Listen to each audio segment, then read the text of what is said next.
বউয়ের বাপের বাড়ি থেকে যে খাট পালং দেয়া হবে, যে সোফা দেয়া হবে, ওই খাটে বউয়ের সাথে শোবেন, ওই সোফা বউয়ের সাথে বসবেন, লজ্জা শরমের মাথা খাইছেন? একটা মেয়ে জন্মের পর থেকে বড় হওয়া পর্যন্ত লক্ষ লক্ষ টাকা ইনভেস্ট করে তার মা বাবা তাকে মানুষ করে, ঠিক না বেঠিক? এরপরে আপনি যায়া সে মেয়েটা, আস্ত মেয়েটা তুলে নিয়ে আসতেছেন। আপনি শ্বশুর মশাইকে সারা জীবন শুকরিয়া জানানো উচিত যে আব্বাজান পড়ালেখা করেছেন আপনি, সার্ভিস দিচ্ছে আমার বাসায়, বড় করেছেন আপনি, সার্ভিস দিচ্ছেন আমার বাসায়, সবকিছু আপনি তাকে রেডি করে দিয়েছেন, লক্ষ লক্ষ টাকা ইনভেস্ট করছেন, আজ তো মেয়েটা তুলে নিয়ে আসলাম। সারা জীবন শ্বশুরের কাছে আপনি অবনত থাকবেন, সেটা না করে উল্টা বরং শ্বশুর বলতেছেন মেয়ে দিয়েছেন, ভালো কথার সাথে খাট পালাঙ্গ দেন। এটার চাইতে বড় জুলুম আরেকটা হতে পারে? এই যৌতুকের অভিশাপ থেকে আমরা আমাদের দেশটাকে মুক্ত দেব তো ইনশাআল্লাহ?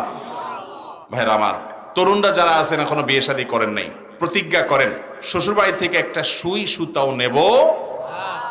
প্রতিজ্ঞা করবেন তো ইনশাআল্লাহ? যে সমস্ত যুবকরা এখনো বিয়ে করেন নাই, প্রতিজ্ঞা করেছেন, হাত তোলেন দেখি। আল্লাহ রাব্বুল আলামিন যুবকদেরকে যৌতুক মুক্ত বিয়ে করার